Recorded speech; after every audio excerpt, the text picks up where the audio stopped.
imagine when traumatic things are happening at home and you can't even talk about it at home. Like sometimes the rule is like, whatever happens in this house stays in this house, and we ain't even gonna talk about it in this This house. house, yeah. So then No. you're not talking about it in the place where it occurred. You're not talking about it outside. You got a fear that if you tell somebody outside, it's gonna ruin your life or your future, or you're gonna get the challenges or whatever the consequences of home. But imagine how much that's causing people to suffer in silence. Yeah, I mean, you also think about, I'm just thinking about when I was growing up, the child services here in New York was BCW, is Bureau of Child Welfare, something like that, right? And both of my parents were crack addicts. And one of the, one of my biggest fears that people, were going to find out that my parents were using drugs. And then if I was ever open about that, child services come take me and my brother, and like that would be the end. And that's almost instilled in me by my parents. But it's also this whole idea of like the role that the state plays in kids withholding things too, right? Which we oftentimes don't think about. The role that like a school might play. A kid might not say something is going on with them because they're concerned of what the school might do or who the school might get involved. So I don't know. It's, a lot of the stuff that I experienced growing up, especially with my parents being drug addicts, is I never talked about it, ever. Never, ever talked about it.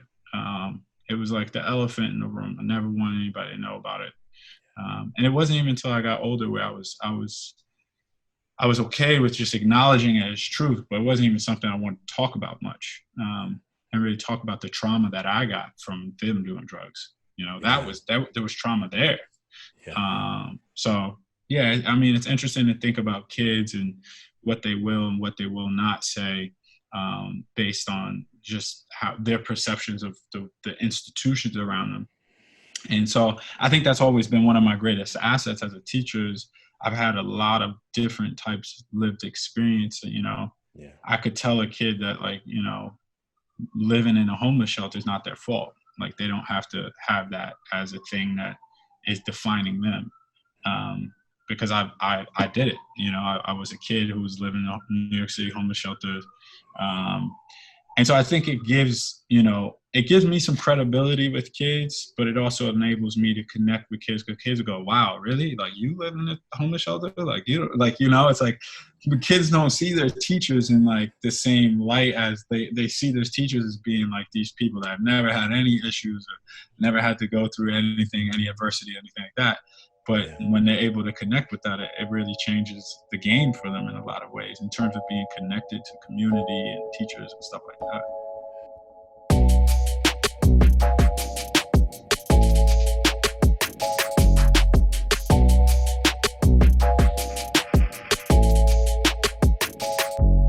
Hello and welcome to the Taking Off the Mask podcast. My name is Ashanti Branch and I'm really glad you've joined us. Today's conversation is with Wali White, educator, activist, podcast host of the 730 podcast.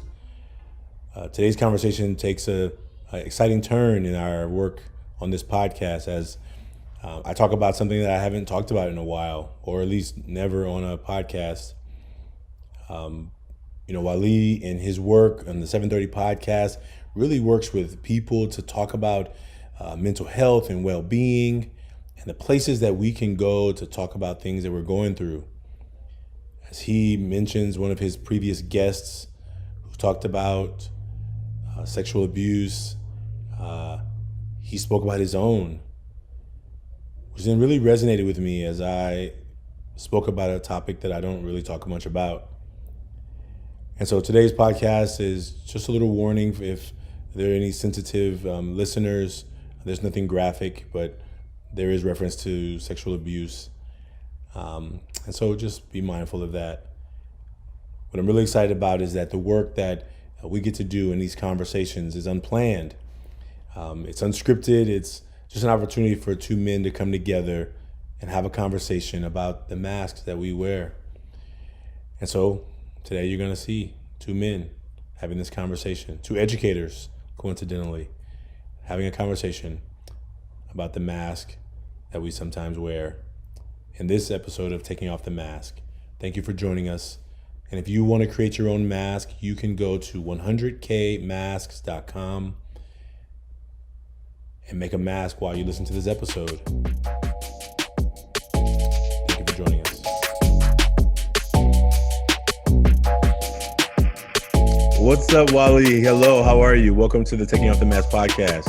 What's up, Ashanti? Thanks for having me. I'm really excited. I'm like I told you before off record. I'm really excited that you're doing this project, and I think it's going to be beneficial to a lot of folks. So, yeah, I'm glad you're here, man. We we started this a couple of weeks ago, maybe like July-ish, and it's just been an exciting conversation. So this is not an interview, this is an opportunity for.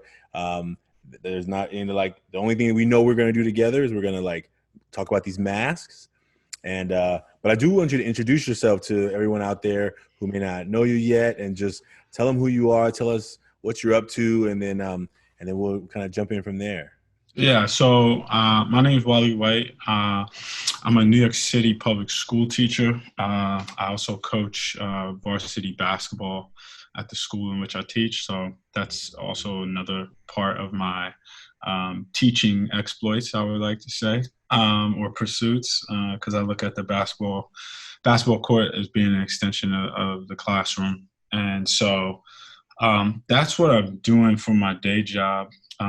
During my free time or my leisure time, I host a podcast called the 730 Podcast, and that podcast focuses primarily on the intersection of mental health and Black culture. And then more recently, I've just gotten involved in some anti-capital punishment advocacy, particularly with a brother named Keith Lamar, who's on death row in the state of Ohio. So those are like the things that I would say are, I don't ever like to put myself in a box, but those are the things that are currently really the driving forces in my life, and where I'm putting and exerting most of my time and energy. So. Right on. Thank you for that. We just interviewed another teacher a couple of weeks ago. And so I asked him on that conversation, I said, did you always plan on being a teacher? No, but it's funny. I had a 8th grade teacher. Her name's Carolyn Suh, and she. One day I was in her classroom. I used to terrorize this woman, but she did not put up with any of my crap. And I think the first week I had her, she kicked me out of class like the 5 days straight. She was just like no nonsense, little Asian woman from Southern California. But she'd just be like, dude, just get out. You can't enter the classroom like this. And so by the time I was like getting ready to graduate, I was a senior, and she was, she and I had developed a really nice rapport.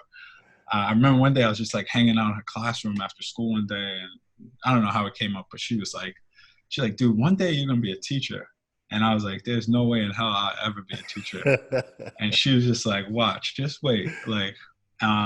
And so it wasn't something that she had some premonition at the time, but it wasn't something that I really was on my radar at that time. And I think when I got to college, I got involved with some education-based projects. Started a couple projects with a good friend of mine from college, where we were working in a school district, in one of the poorest districts in one of the poorest districts per capita in New York State, which was like a half an hour from my college. And there I started to get a little bit more familiar with the need. I was a little bit more exposed to the need for people like myself to be involved in education. So that was honestly, that was the impetus of it. And, but it all started with my 8th grade teacher, Caroline. So she was a real character. That's amazing. I think he and I talked about the same thing of not planning this career. I never wanted to be a teacher either. I definitely didn't want to be a teacher. I wanted to be rich, And Right. As far as I knew, teachers had no way of getting rich, So thank you for sharing that. I really appreciate that. No, always. When we talked on your podcast, so I want to just full disclosure, Wali invited me to be on his podcast several months ago, and we were talking about mental health and the work that we're doing with boys and young men.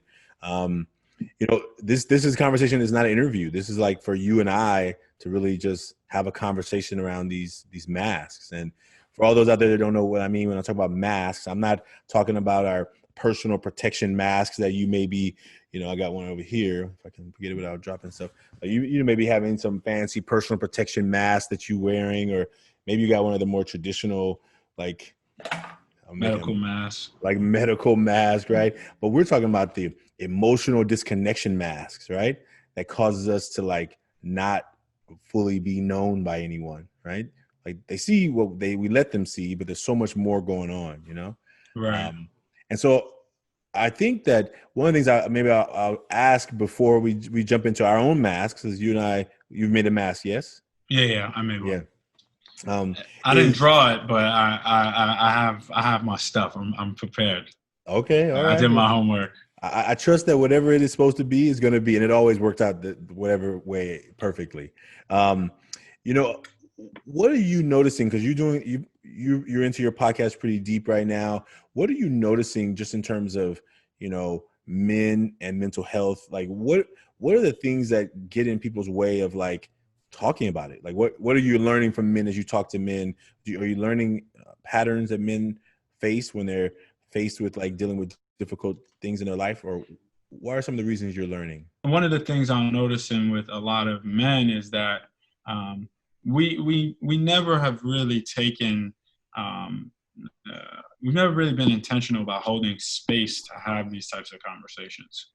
So because the space isn't or hasn't been held or hasn't been available, a lot of the things that are going on with us internally, emotionally, doesn't really get talked about much because we don't carve out that space to hold that ground and welcome each other to be open. And so one of the things I'm finding in doing my project with the podcast is that I'm amazed by some of the conversations I've been able to have with people, just being able to hold space and create that space. And I've had conversations with people that I never knew that I would have, and with other men, with other Black men. And there's one that like really sticks out to me. A few months ago, or not even a few months ago, my most recent episode of my podcast, I interviewed a photographer, and one of the things that we talked about, it just came up really naturally. He had mentioned how he was sexually abused when he was a kid, and I was like, well, I was too. And I had never thought going into that conversation, I was not thinking I'm going to connect with this brother and we're going to talk about this aspect of our lives that is like deeply personal and deeply traumatic. But just having and holding that space enabled us to do that. And so what I'm finding is through these conversations, there's so many things that we're finding that are parallels with our lives. And it kind of validates the experience. So it says, oh, you went through that too. Oh, wow.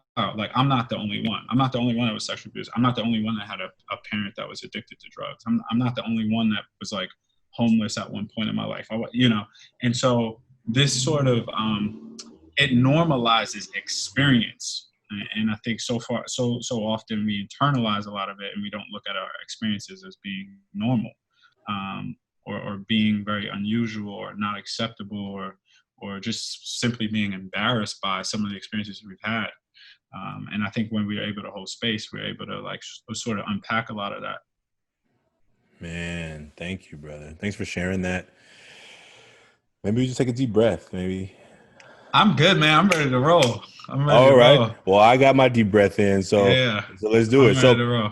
So we always have an option for the guest to decide, do you want to go first or do you want me to go first? And however it needs to come out, we go front, back, we go front, back, like whatever happens is supposed to happen.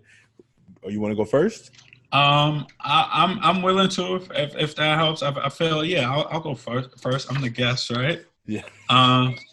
So in the front of my mask, I have I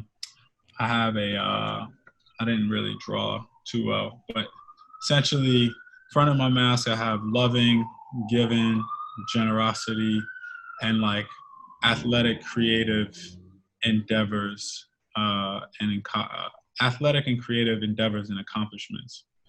And then on the back of my mask, I have, what do I have here? Insecure, battered, and broken, and depression. So those are the three things I put on the front and back of my mask. Oh, wow. Thank you for sharing that. So I'll share mine the same way you just did. So, Yeah. So on the front of my mask, I wrote funny, serious, and hardworking. I forgot to put male here, so let me put the N for male. And on the back of my mask, I wrote, if you can read my writing, fear of failure, sadness, and trauma. And, you know, when you spoke about your last guest, and I haven't seen that episode yet, so I definitely will go and watch it. You know, it brings up a lot to me right now in terms of, you know, one of my last guests, Lewis Howes, who runs the School of Greatness. He talked on our show about his own childhood sexual abuse. You know, and I think you know, I sat there and I listened, and I was just like, wow, you know, and hearing you talk about yourself right now and your past guest. I think it's been a journey of me to figure out how to talk about it myself, right? Like how to even say it out loud, right? Like Right. I think you know, our production manager Ryan, he was at filming when I talked the first time, like on stage, and I talked about it. But I talked about it very viscerally because I wasn't sure if I could handle the emotion of talking about being abused as a child, you know. And I think I'm still trying to figure it out. Still trying to figure it out, like the fear of like, oh, it's coming, right? And I think slowly I've been testing the water and figuring out why does it feel so scary to come out, but it has been. So yeah, so I when you said that, I'm like, am I gonna say this here? I didn't prepare. I didn't plan to say this here, you know. I Right. guess, and so I thank you for starting, for going first, and for speaking about your past guests and yourself, you know.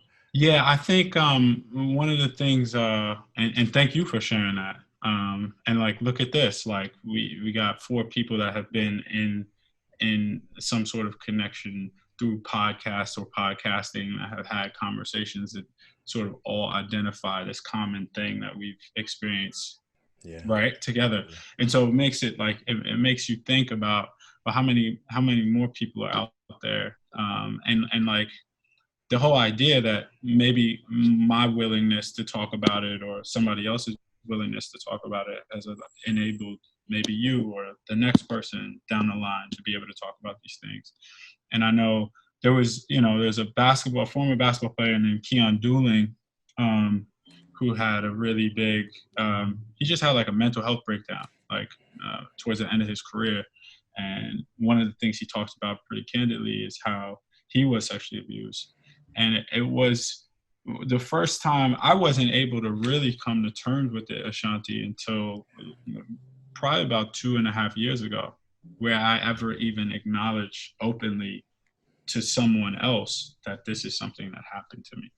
So I had lived in this like darkness and shadows for, however many years, and never said anything about it. Yeah. But here, this guy who sort of had he was valid to me in some ways. He had some credibility. He was somebody I grew up watching basketball, like watching play professional basketball. I was like, wow, if he could do it, then yeah, sure as hell I could do it, and I can talk about it. And so he kind of propelled. I always say, and I thank him for kind of propelling me into that. And Amani McGee Staffer, who's a former, is a current WNBA player who I had on my podcast as well. She talked about her experience on my podcast, and I kind of had the exact same reaction that you had just now, which was, I was like, I had talked to a couple people about this experience that I had, and like close friends, girlfriend, like so forth and so on. And talking to Amani about it, I was like, well, she talked about she being sexually abused. And I was like, well, yeah, I was sexually abused too. I was like, I don't know if I could talk about this on this episode though. And then Amani she said, no, you should talk about it. And so if it wasn't for Amani, like really pushing me to do it, like I probably would never even talked about it on my podcast. And so that was like a really big leap. If I hadn't talked about it on my podcast, I probably wouldn't be talking to you about it right now. you know? Right, And right. so I always say like I have her to thank for that because she really, for lack of a better term, opened up the like floodgates for me to really just own it and say like this is what's happened to me, and like I'm not any worse because of it. If anything, I'm a little bit better. I have a little bit more compassion. I have a little bit more understanding of the world that I live in. So Man, thank you for that, brother. That's powerful. That's powerful. And I think that you imagine, like, in terms of the work that you're doing, supporting people, talking about mental health. And, there's a lot of research that talks about those things that don't get talked about, dealt with when you're little. They store up energy, and then they sometimes can come out in ways that are not positive, right? They can Mark Brackett talks about this idea, like, emotions not talked about become like a debt that will eventually come due. They just store up, they pile up, and then all of a sudden something's gonna get turned off, right? Or yeah, something's gonna get created, a problem that you didn't want to have. And I've seen that with young people. I've seen it with a young man who lost his mom really young, never wanted to talk about it. Like, we tried to provide him mentors and counselors, never wanted to talk about it. And then he started messing around with thinking he was elevating his mind. And all of a sudden it really elevated his mind into a place he didn't really want to be. And I think so many times that in our work with these masks, we're like, man, we find that so many people, when they finally start writing, even if they're nervous about writing, even if they're like kind of concerned about who's going to see it, even though it's anonymous, when we do these activities, like, there's that fear of like somebody's going to, like, it's going to break me. Right. But I think that right. when they finally see somebody else's card, when they finally read another person's card, or when they see the video that shows masks from around the world, they're like, oh, wow, I thought it was just me. And unfortunately, so many people believe it's just them. And so since no one talks about it, we all just kind of walk around interacting with each other's masks. And But that's what, that also goes back to the point of like that I was making earlier. It's like you holding space, like having this mask activity, doing the thing, that working on the project that you're working on, the way that you're working on it.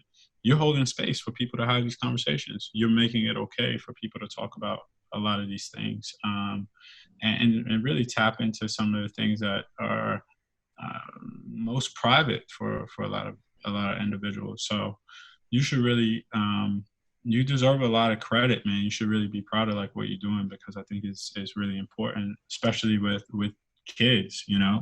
How often do kids get provided a space in their own homes to be able to yeah, do this, and you're providing them with a space to do that outside of it. So I think it's really cool, man. yeah. Interesting you just said that about, like, in people's families, right? You're usually a teacher. What grade do you teach? What grade? I teach 11th and 12th grade. So high school, right? Yeah. And I imagine you met students who were dealing with trauma, drama situations at home, and maybe they're like, "Man, I can't talk. I can't tell you about it," right? Or, "Man, I really want to tell you. I think I can trust you, but what happens at home is supposed to stay at home." Right.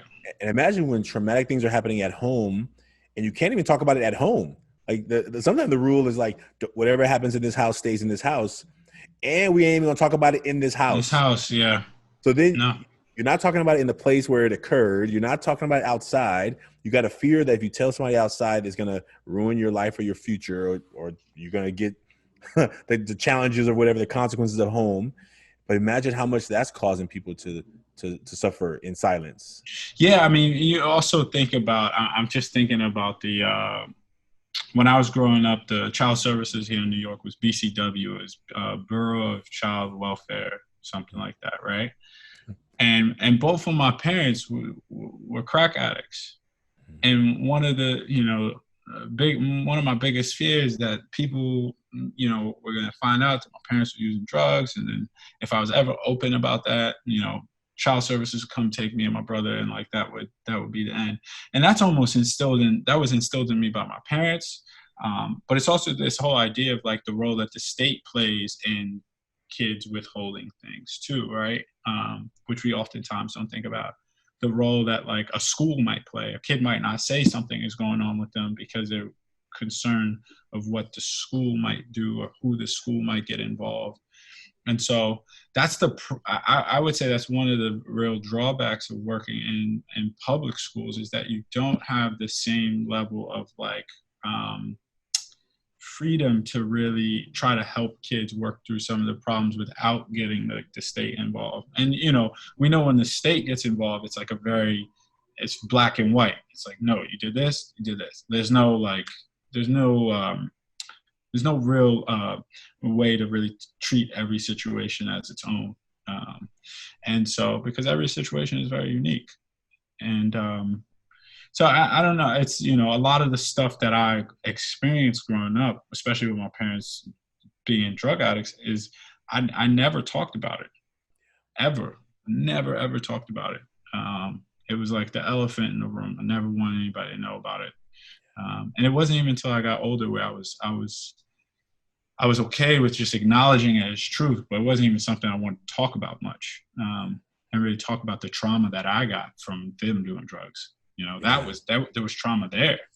Yeah. So yeah, I mean, it's interesting to think about kids and what they will and what they will not say, based on just how their perceptions of the institutions around them. And so I think that's always been one of my greatest assets as a teacher is I've had a lot of different types of lived experience. Yeah. I could tell a kid that, like, living in a homeless shelter is not their fault. Like, they don't have to have that as a thing that is defining them. Because I did it. I was a kid who was living in a New York City homeless shelter. And so I think it gives me some credibility with kids, but it also enables me to connect with kids, because kids will go, wow, really? Like, you live in a homeless shelter? It's like the kids don't see their teachers in like the same light as they see their teachers as being like these people that have never had any issues or never had to go through anything, any adversity, anything like that. But when they're able to connect with that, it really changes the game for them in a lot of ways in terms of being connected to community and teachers and stuff like that.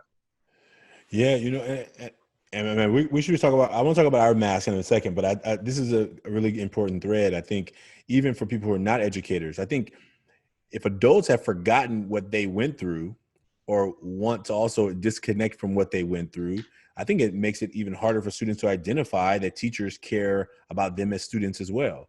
Like, all you care about is this subject. You think this is the most important thing in the world: English, social studies, mathematics. And I think that when I began to that same connection, when I began to realize that I was there to do more than just teach math, I was there to build connection. That's when my teaching took it to another level, because I was going to quit after the first year. I was like, I'm doing a bad job. Like, I know math, but I'm not reaching them. And it was Right. because I was just there trying to teach math. I mean, I'm not against building relationships, but I was taught by my master teachers, look, don't smile till November, right? You go in, you keep the classroom in check. Yeah. And then And you that's end up, just not the way. oh, Uh, no. Oh, yeah. yeah. I mean, if you really want to build lasting, I got a text from an old student of mine yesterday. Like, hey, how's the school year going? Like clearly that kid feels connected enough to me to want to do that, Yeah. and I don't, if I was taking a different approach to my work, that probably wouldn't happen, Yeah. so. Especially those relationships, right? Yeah. And I imagine even for people who are listening to this, this is not necessarily the teacher podcast. Coincidentally, we're interviewing teachers, but it's people who are learning about building relationships and connecting, and how much that we can be our more authentic selves, that other people can be their authentic selves. I heard a quote recently that said, you can't be fully loved unless you're fully known. And it resonated in a deep way, right? Because it's like, wow, where are the places that I get to be fully known?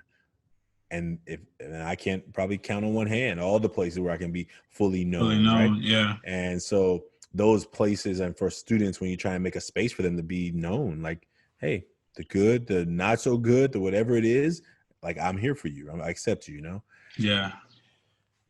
Man, thank you. I normally when we start on the mask, I never know where it's going to go. It's like sometimes we'll jump into the words, but I think it took a journey where it needed to go. Is there any words on the mask that you want to talk about? Are there any words on the front or the back that you feel like they're calling you to talk about, or because we sound like follow your lead for where you want to go next? I think, I like to kind of focus on the back of the mask mainly because I think that's the stuff that you should focus on, right? Um, that's the other stuff is nice and shiny, but the stuff on the back is important. So, I mean, the first word I had on here was insecure.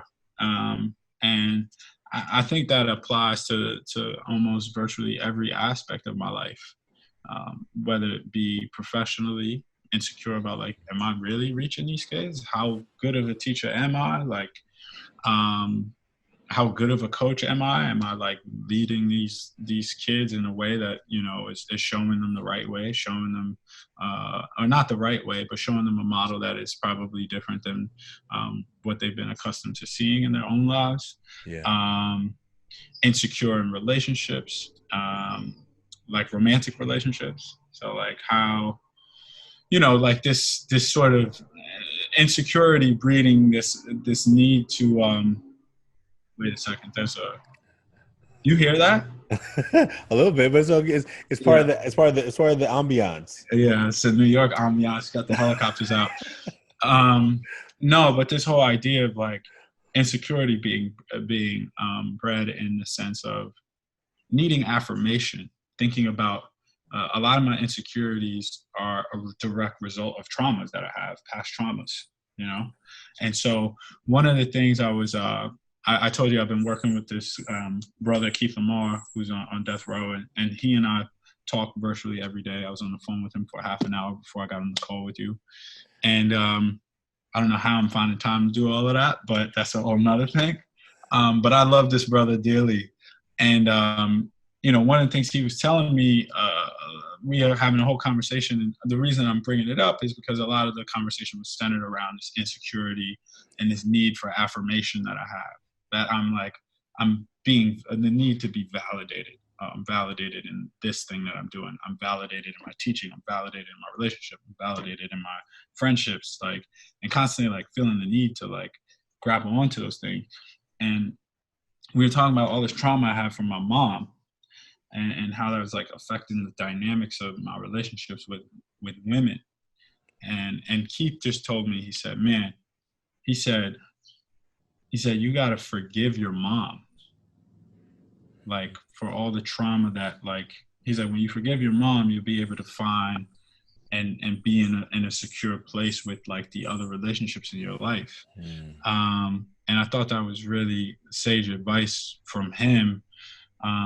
And he also reminded me that like the little boy that is yearning for all these affirmations, that little boy will always be there. But I'm not that boy anymore. Like that little boy will always be a part of me. Those experiences will always be a part of me.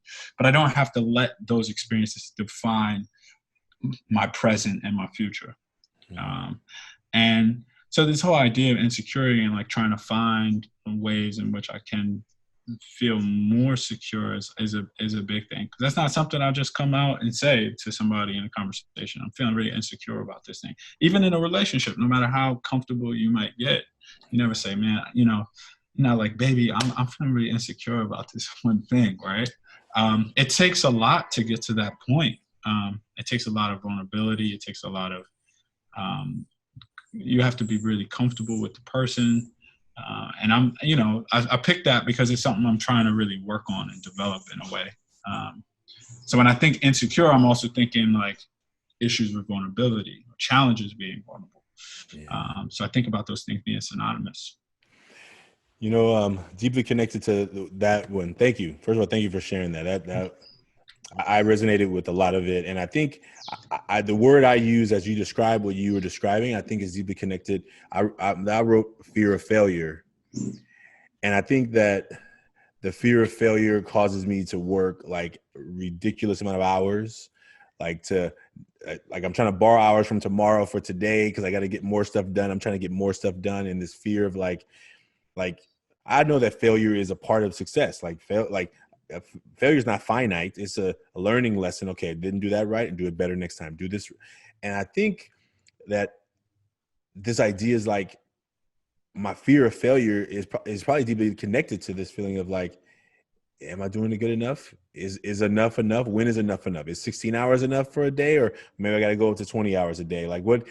How much can I get a good night's sleep tonight because I got to get more stuff done? Um, like last night, I was like trying to just get ready for all this stuff today, and I was like, I laid down, I grabbed the phone, and literally I fell asleep laying sideways with the phone in my hand, my glasses on. Like I woke up, it was like 5 a.m. The lights were still on. Like I hadn't even like gone to bed. I just fell Man, asleep. I just yeah. fell, and I think that trying to just get that last thing done, I got to post this one more thing. I got to respond to this one more thing. And I think it shows up in so many different ways. And I think, there's a coach, executive coach, his name is Jerry Colonna. He has a book called Reboot. And he works with CEOs. He's called the CEO Whisperer. Like he works with CEOs in these big companies. But he said he calls these things like these subroutines. And the subroutines are like the things that play in the background of our mind, our being, that we created in our lives as children just to survive.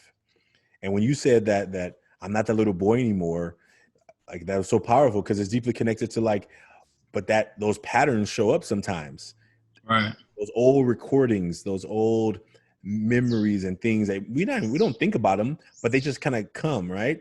And I think I just want to appreciate you for speaking to that because it felt like it resonated in a deep way. So thank you for that. No, always. It's good to have, like I said, holding space and being able to talk about some of these things. Yeah. The more you able to, I love Jay-Z had a great interview with the New York Times a couple years ago, and in that conversation he said, when you reveal, you heal. And when you have these conversations, you kind of like forced to do that revealing. You hold in this space, you're revealing a big part of yourself, and when you are doing that, it is a part of your healing. You're processing, you're understanding, you're coming to revelations, you're having forming different understandings of yourself, your experiences, and the way in which you like engage with the world around you. So I think all these things are like super super important. Yeah. So, so thank you. And I would say, is there, as you in this work that you're doing to serve people around mental health, is there anything that you're working on right now that you want to share? Or is there any other, like, I'm not rushing the card, but if there's anything else you wanted to share about that, but I ultimately want to like give you a moment to like share what you're working on or how people can find you or connect with you. And to know that, ultimately in this space together, I hope that, we continue to support each other in this work. Cause I think that, I didn't originally think I was starting work that was around or connected to mental health, but as I continue to do the work, as having more conversations with you and with other men in the space, is like, oh, it's deeply connected. Yeah. It's deeply connected to the stuff that we don't talk about until it hits the breaking point, and then the debt's due, and then we're like, and it interrupts our life. You can't just ignore it anymore. It's not allowed because it sometimes gets to a place where the cost is so high, Yeah, I mean, that was one of the things when you came on 730, that was one of the things I made a point to mention. Like, you're not a mental health practitioner per se, right? That's not your title. That's not your day job. That's not what Everford is necessarily like, quote unquote, specializing in. But there's so many elements of mental health and counseling embedded in what you do that it's like there's no disconnect, and that was a big reason why I wanted to have you on the podcast in the first place, is because and this is going to sound funny, but in some ways the whole aspect of mental health has to be masked for kids, for youth. So it can't be, oh, this is counseling or this is therapy, because every kid might not respond to that in that way. But they don't realize that, by doing this mask activity, it is a form of like group therapy. It is a form of therapy, form of counseling. So they're getting that without necessarily having the stigma that they might have otherwise. So you're doing a good job masking some stuff yourself, but I got lots of masks. Yeah, lots of masks. But yeah, so I think that's like an important element aspect to it. And in terms of the work I'm doing, I'm just really, I always say this, but the podcast does more for me than it does for other people. I think a lot of times people reach out and they say, "Oh, that was a great episode," or "Thanks for doing this," or that. I was talking to somebody earlier today, and they were saying, "Man, like that episode you just had with the psychologist was great. I like learned so much." And it is a resource for some people in that sense, and allows people to enter a world that maybe they might not be able to enter or understand otherwise. Um, but I always say the podcast does more for me than anybody. And, it's a probably my greatest source of therapy, because in doing it, I'm connecting with people, I'm holding space, but I'm also, when I go back to some of these conversations, I'm reflecting on a lot of my experience, and there's a lot of self-reflection that goes into it, and a lot of processing that goes into it. And I can't tell you how many times I've done episodes and I'm like, man, I didn't realize like I had this feeling, or I had this trauma, or this is like this feeling I have is connected to this trauma from like, or whatever. It's like it I'm the beneficiary of it. I'm the biggest beneficiary of it. And in some ways I feel selfish in even saying that. And but yeah, I mean the podcast is going. I'm 21 episodes in. I'm moving slowly at it right now. I need to get some content out. I have a bunch of content that I haven't released yet. That's on the way. But for anybody like interested in learning more and exploring more about what the podcast is about, they can follow me on Instagram and Twitter at the 730 podcast. There's all types of content up there, and I'm just trying to be an advocate and a source for people. I get people from all over reaching out from time to time, like, where's a good place for me to find a therapist or whatever. And sometimes I'm like, wow, these people reaching out to me, I'm no like guru, but just being able to help people in any way, and having the conversations, if that's helpful for folks, all the better. We've been running this Conversation in Black series, which is just basically holding space for men of color to kind of come together and talk about different things. You've been on some of those conversations, and we're about to do another one right around the time of the election. That's going to be focused on voting, so people can be on the lookout for that. And that'll be up in a couple weeks. And just like I said, like working on this stuff for Keith Lamar. It's we talk about all the racial injustice happening in our country, and his situation is just another example of it, and trying to bring as much awareness and shine light on his case and his situation, and hopefully work towards reversing some of the wrongs that have been done to him. So yeah, that's kind of where I'm at. That's what I'm working on right now. Well, thank you, man. We're gonna put a link to all of that in the show notes so that people can find you. And is there any last thing you want to say to the young people out there who, or anybody, maybe they're not a young person, maybe a person who's like, man, that's too hard, I'm not gonna make one of those masks. Would you have any words of wisdom or advice for people who are trying to figure out, well, who do I tell it to? And I'll say to everyone who's listening, like, you can make your mask anonymously at www.100kmasks.com. So, we made ours on a piece of paper so we can share them here, but you can go there and be a part of a community of thousands of people who have made masks and have shared that they're not alone. And I think that once you do that, but just for you in terms of, any age group, like, what is one word you could say to them in terms of coming to that place where they're like, I don't think I want to write things on the back, right? It's usually harder, right?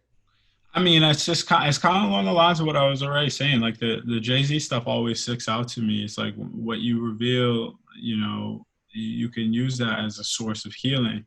I just think about my own experience, somebody who's hospitalized for mental health condition.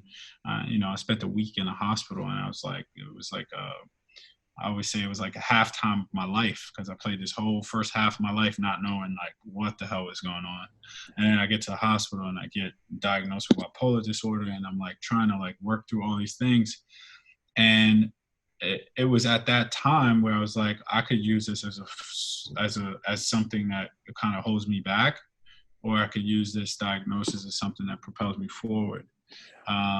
And I was like, I could hide and like keep this from everybody and like sort of exactly like I said, live behind this mask. But But I was like, that's not helping myself, and it's certainly not helping anybody else. Yeah. And so I was like, let me own this. This is an opportunity. It's an opportunity for me to sort of build my own knowledge around this. And it's an opportunity for me to help people, you know, being able to own my own. I would say my advice to anyone out there is to own your experience, the good and the bad, because hiding things is, you'll always be living, you know, everybody talks about you want to live a lie, or do you want to live a lie? And when you're able to own something and, you know, just say, you know, this is me, and for better or worse, like, people could love it or leave it alone. That's always been my whole thing. Like, I am who I am, and my experience is going to be what it is, and you can love it or leave it alone. And people don't have to love it, and you don't need people's affirmation of loving it to sort of find validation for yourself. You can, there's gonna be somebody out there that loves it. You are not unlovable. And so just thinking about that, thinking about the things that you might see as flaws, look at them as great assets. Yeah. Thank you, brother. Well, you know, I thank you for being on the show. Thank you for being here today. Thanks for joining me in this experience of taking off our masks together. And I really appreciate you. Thank you for all the work. And I'm looking forward to us connecting again soon. Yeah. And, you know, I just want to say thanks again for having me on. And again, I'm like super, feel proud and of what you're doing. And just super flattered that you have me on. And I definitely look forward to checking out some episodes and seeing what you're working on and what you're working with, and getting those million masks. And I've been doing some of the masks with, you know, I've been running some professional development with the staff at my school. All right. And we've done the mask activity, and people were like blown away. Like all my colleagues were blown away. They were like, we got to do more stuff like this to connect with each other. And like, it was a really powerful moment. So what you're doing has and holds a lot of weight far beyond the youth. So just know that. Thank you, man. Well, you know, Janelli will be glad if you can take pictures of those and share them with us, or you can, if they still got. They did them online. All right. We did them virtually in June. So. Oh man. Yeah. Well, thank you for that. I saw some in around that time from New York, and I was like, oh, somebody's on it. So thank you. Thanks for being a part of the movement, man. We're working on version 2, so we'd love to even have you as one of our beta testers as we work on the second version. So I'm all in. Just let me know when. Well, Ashanti, thank you, my brother. I appreciate it, and stay safe out there. So for all you out there, thanks for being here on the show today. We'll be putting all the information in the books and the name of, what was the name of the man who you spoke about, who you're supporting, who's on death row? Can you say his name? His name's Keith Lamar. Keith Lamar. Okay. And we'll ask you for any links that you want to provide for that. Yeah, he's just one of these guys who, sadly, grew up in a city, poor, got involved in the streets, committed made a really bad mistake, and committed a murder. Although it wasn't premeditated, it was more in self-defense, but it was, largely influenced by sort of lifestyle he was living. But he was 19, he was a kid, like we don't really think about these things. And then he went to prison, and things when he got to prison was just bad, and there was a big riot, and they needed some people to hold accountable for it. And he was just sadly one of the few, because he didn't want to like really buy into a system that was not really fair, And so, yeah, man, I love the brother. He's amazing. Like, if you ever actually, Ashanti, if you ever want to have him come talk to your kids, he'd be like ecstatic to do it. Right on. He's an amazing guy. And he does a lot of different types of talks. He has a literacy program that he holds for juvenile youth. Okay. So yeah, he's an incredible guy. Right on. And I feel really thankful to be connected to him.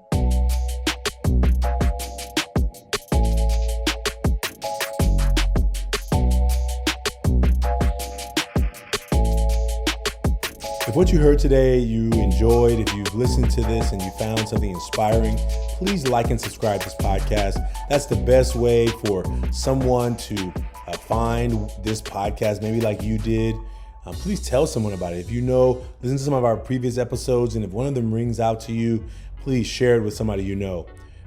We also invite people to join us in a face-to-face where they come together with another person to make a mask and talk about that mask together. There's short conversations, about 20, 30 minutes. So if that's something that's interesting to you, please send us a message, send us in the comments below, let us know that you're interested in that. And we look forward to you joining the movement of the Million Mask Movement. And check out our new shirt. I don't know if you can see it, but this is our new shirt, the Million Mask Movement.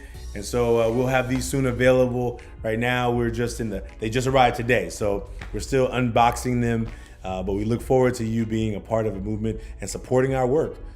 Please consider supporting the work that we do in Ever Forward and in the work that we do in the Million Mask Movement to let people around the world realize that they're not alone. Thank you.